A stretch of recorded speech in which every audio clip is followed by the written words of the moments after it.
अल्हम्दुलिल्लाहि रब्बिल आलमीन वस्सलातु वस्सलामु अला रसूलिल करीम व अला आलिहि व अस्हाबिहि अजमईन अम्मा बाद अऊज़ु बिल्लाहि मिनश शैतानिर रजीम बिस्मिल्लाहिर रहमानिर रहीम इन्नल्लाहा ला युग़य्यिरु मा बिक़ौमिन हत्ता युग़य्यिरु मा बि अनफुसिहिम सल्लल्लाहु अलैहि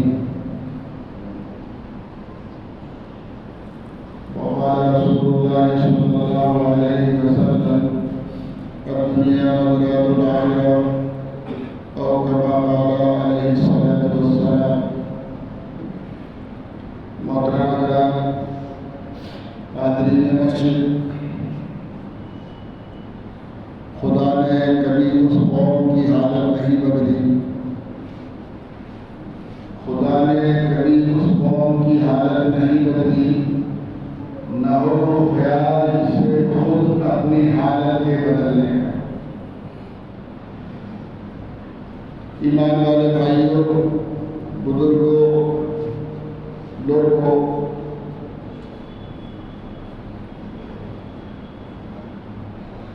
आज जिस दौर से हम गुजर गए हैं वो बहुत नाजुक दौर है।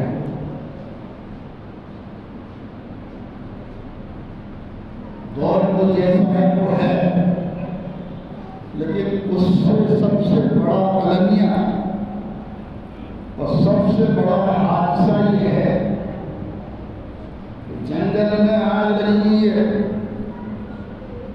और तेजी से आग बस्ती की तरफ आ रही है। तेजी से आग आबादी की तरफ, बस्ती की तरफ, हमारी तरफ आ रही है।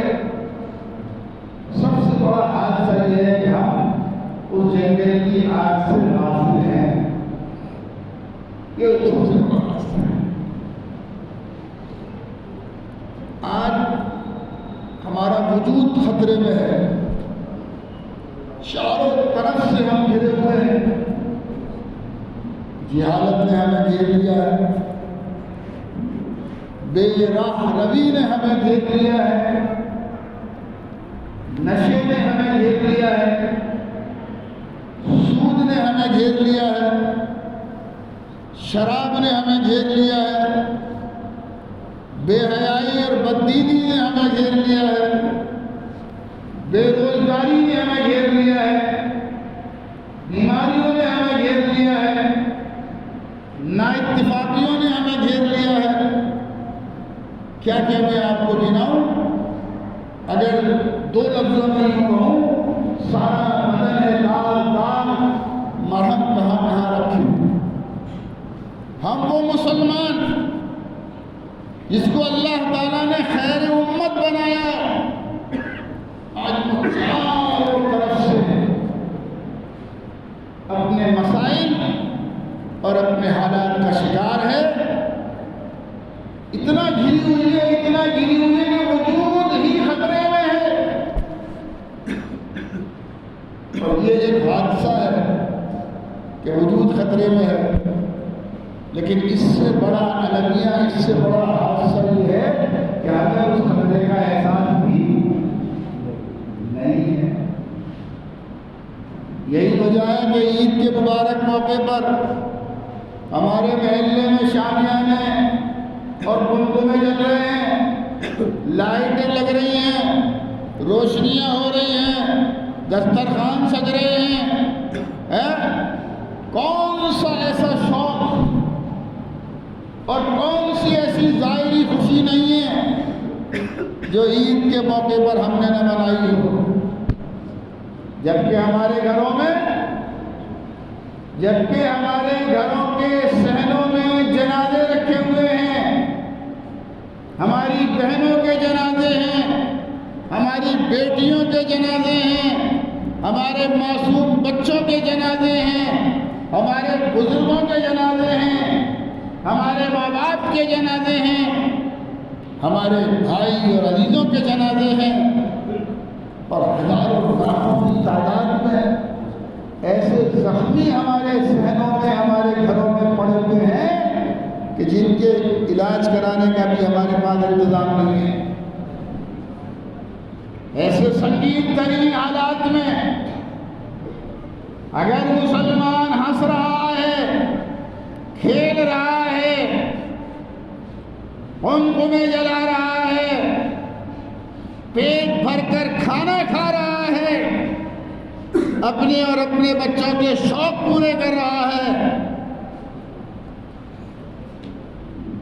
खुदा की कसम गाफिल कौमों के मुकद्दर में छोटे छोटे जुमले हैं, छोटे छोटे जुमले गाफिल कौमों के मुकद्दर में सिवाय तबाही और बर्बादी के कुछ हाथ। अब देख लो हम गाफिल हैं या बेदार हैं, देख लो गाफिल हैं या बेदार। जंगल में आग लगी हुई है, आग तेजी से शहर की तरफ आ रही है। आपका कच्चा मकान है, आपका कच्चा झोपड़ा है, आपकी फूस की कुटिया है। अगर बेदार नहीं होगे, होशियार नहीं होगे, पानी की बाल्टी लेकर अपने मकान के सामने खड़े नहीं होगे, तो आपके मकान को कोई जलने से रोक सकेगा?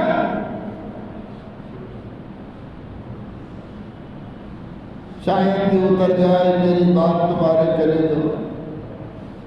अभी मैं एक वीडियो क्लिप देख कर आ रहा हूँ, खुदा करे झूठी हो, खुदा करे झूठी हो। इन चंद सालों में 11 लाख आपकी बेटियां मुर्तद हो गई हैं। कितनी? 11 लाख। ये मत समझना पड़ोसी की जा रही है, फला गांव वाली जा रही है, फला महल्ले वाली जा रही है। अभी पिछले साल का वाकया है, एक दीनी इस्लामी मदरसे में पढ़ने वाली बच्ची सहारनपुर में, आलिमा क्लास में पढ़ने वाली बच्ची, आखिरी साल था उसका, आलिमा क्लास का मौलवी बनने वाली थी, वो आखिरी साल था। और वो बच्ची माँ बाप के बगैर इजाज़त अपने घर से भागती है। माँ बाप पुलिस में कंप्लेंट करते हैं, पुलिस तलाश करती है। हफ्ते 2 हफ्ते बाद वो दोनों लड़का लड़की इलाहाबाद से कोर्ट मैरिज करके और उसकी परमिशन लेकर सहारनपुर कोर्ट में पेश होते हैं। पुलिस माँ बाप को बुलाती है, वो आलिमा बच्ची, मुसलमान बच्ची, आलिमा बच्ची कोर्ट में माँ बाप के मौजूदगी में कोर्ट में ये बयान देती है, मैं अपने माँ बाप को नहीं जानती, मुझे माँ बाप के साथ नहीं जाना, मुझे अपने इस दोस्त के साथ जाना है। जो आग है ना, जो आ रही है तेजी से, अगर हम बेदार नहीं हुए, अगर हम होशियार नहीं हुए, अगर हम खबरदार नहीं हुए और हमने इस तबाही और बर्बादी के सोच को जहाँ से चल रहा है अगर वहीं नहीं रोका, वहीं ब्रेक नहीं लगाया, तो ये मैं सोचना कि मेरा मकान पुख्ता है, मेरी कोठी पुख्ता है, मेरा घर पुख्ता है, लोहे का दरवाज़ा है, अल्लाह न करे, अल्लाह न करे, अल्लाह न करे, ये तूफान जो तेज़ी से आ रहा है वो हमारी गफलत और हमारी बेहिसी और हमारी गफलत, हमारी बेहिसी की वजह से ये हमें और हमारी नस्लों को भी तबाह बर्बाद कर देगा। और अगर मसला सिर्फ दुनिया का होता तो हम भी सब्र कर लेते। अगर मसला सिर्फ और सिर्फ दुनियावी जिंदगी का होता तो शायद हम भी खामोश हो जाते, हम भी नहीं तड़पते, हम भी नहीं सारी रात बेचैन होते, हम भी अपना सुकून नहीं उड़ाते अगर मसला सिर्फ दुनिया का होता। मसला तो दुनिया के साथ साथ मरने के बाद हमेशा बाकी रहने वाली जिंदगी का भी तो है, या नहीं है? हम ऐसे रहे या कि वैसे रहे, वहाँ देखना है कैसे रहे। दुनिया का मसला सिर्फ होता तो चलो सर झुका के जी के दुनिया ख़त्म कर देते, मसला तो आखिरत का भी है ना। अगर हम ये हमारी नस्लें, ये हमारी औलादें अल्लाह न करे, अल्लाह न करे, अल्लाह न करे कुफ्र पर, शिर्क पर, इब्तिदात पर अगर मर गई तो दुनिया भी बर्बाद हो गई और आखिरत भी बर्बाद। सन गालिबन 2007-8 से लेकर 15 तक 10 साल मैंने पूरे मुल्क में ऑल इंडिया तालीमी कारवा निकाला। उस वक्त मैं सेंट्रल गवर्नमेंट में कांग्रेस की यूपीए सरकार में मिनिस्टर था। पूरे मुल्क में मैंने तालीमी कारवा निकाला। एक बात मैंने पूरे मुल्क के मुसलमानों से कही, आपसे दोहरा रहा हूँ उस बात को। आज हमारा 100 गज का, 200 गज का, 500 गज का कोई प्लॉट सहारनपुर की सबसे बेहतरीन कॉलोनी के अंदर हो, सबसे कीमती कॉलोनी के अंदर हो सलीम भाई, और वहाँ मुसलमान 1-2 रहते हो और 97-98 हिंदू भाई रहते हो, और कोई उस प्लॉट पर कब्जा कर ले आपके, हैं, कोई उस प्लॉट पर कब्जा कर ले तो आसानी से छोड़ दोगे? हाथ उठा के चले आओगे कि भाई यहाँ को 98 हिंदू भाई रहते हैं, हम 1-2 हैं, अभी उन्होंने कब्जा कर लिया, छोड़ो चलो, छोड़ दोगे? या थाने में जाओगे? फिर वहाँ से मसला हल नहीं हुआ तो कचहरी में जाओगे, कोर्ट में जाओगे, अदालत में जाओगे, लड़ाई लड़ोगे, हैं, या छोड़ दोगे?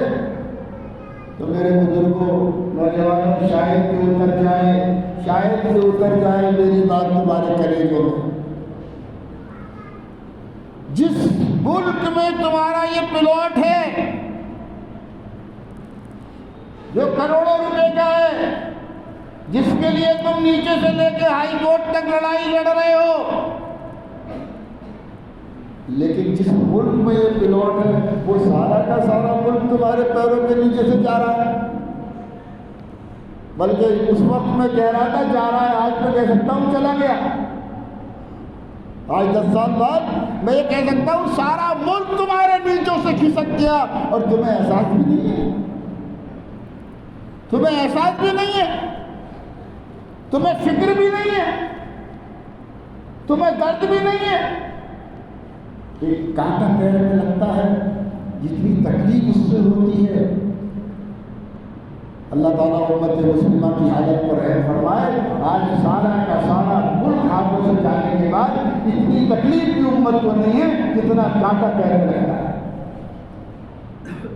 लिहाजा मेरे भाइयों, बुजुर्गों, दोस्तों, हालात को समझो, हालात की नज़ाकत को समझो, दौरे हाजिर को पहचानो, अपनी सफ़ों में इत्तेहाद पैदा करो, अपनी सफ़ों में इत्तिफाक पैदा करो, फजूल खर्ची से 100% तौबा करो। अव्वल तो तुम्हारे पास कुछ है ही नहीं, अव्वल तो तुम्हारे पास कुछ है ही नहीं। जो कुछ भी थोड़ा बहुत है तिनका तिनका करके खुदा करके उसे जमा करो, अपनी सफ़ों में इत्तेहाद पैदा करो, इत्तिफाक पैदा करो, अपनी ख्वाहिशात को कुर्बान करो और अपने सारे सरमाए को जमा करके अपनी नस्लों को, अपने बच्चों को, अपने बच्चियों को ईमान पढ़ाओ, अकीदा पढ़ाओ, आमाल पढ़ाओ, दीन पढ़ाओ, सुन्नत पढ़ाओ, शरीयत पढ़ाओ, सच्चा पक्का मुसलमान बनाओ और मुल्क की रफ्तार में चलने के लायक बनाओ। अब मैं वक्त हो गया, ज़्यादा वक्त लेता हूँ तो बात अक्सर साथी घड़ी देखने लगते हैं। आज जेल में, अस्पताल में, कचहरी में जितने भी बुराई के अड्डे हैं, मुसलमान आबादी में 20% और बुराई में 80%। जोड़ने का जोड़ा बुरा भाव लगा लेना कितना % बनता है? आबादी में 20% और बुरी जगह पर 80%। हाँ, अपने तमाम तर वसाइल को जोड़ो और अपनी कौम को, अपनी नस्ल को, अपनी कौम के बच्चे बच्चियों को पक्का मुसलमान बनाने के साथ साथ उन्हें शुरू से, बचपन से ऐसा माहौल दो कि तुम्हारे बच्चे भी डॉक्टर बन सके, इंजीनियर बन सके, मास्टर बन सके, पढ़ाकर बन सके, साइंसदान बन सके। अरे कुछ न बन सके तो खेल कूद में इनकी फिक्र उड़ा दो। 1 मिनट और ले लो आपको होगा। आजकल वो चल रहा है IPL, क्रिकेट का IPL चल रहा है, देख तो नहीं देखते, मैं तो देख रहा हूँ। उसमें माशाअल्लाह दर्जन भर आपके बच्चे खेल रहे हैं IPL, दर्जन भर मुसलमानों के बच्चे खेल रहे हैं और टॉप लेवल पर हैं और टॉप की टीमों में खेल रहे हैं और पूरी दुनिया में उनका नाम हो रहा है। वैसे मुसलमान होने के उनकी सलाहियत को कोई नहीं नकार सकता। उन्हें बाहर निकाल के खड़ा कोई नहीं कर रहा कि तुम मुसलमानों बाहर हो। क्वालिटी पैदा करो जिंदगी में। जब क्वालिटी पैदा करोगे जमाना तुम्हारे कदमों पर चलेगा। जिंदगी में सादगी लाओ, सादगी लाओ, सादगी लाओ, अपने वसाइल को बचाओ और अपनी नस्लों को कम रखो। इंशाअल्लाह जिंदगी रही, अगले जुमे को यही कहे तो यही से बात शुरू करें। अल्लाह ताला उसमें फिक्र और उसमें अमल की तौफीक अता फरमाए। जल्दी आ जाया करो 12:30 बजे, तो मैं भी 1 बजे के बाद आपका टाइम नहीं लूँगा। अगर आप 12:30 बजे आने का इंशाअल्लाह इरादा करोगे तो मैं भी 1 बजे के बाद टाइम नहीं लूँगा, और आप आने में देर कर दो तो मुझे भी आपके वक्त की चोरी करनी पड़ती है। अल्लाह ताला कबूल फरमाए।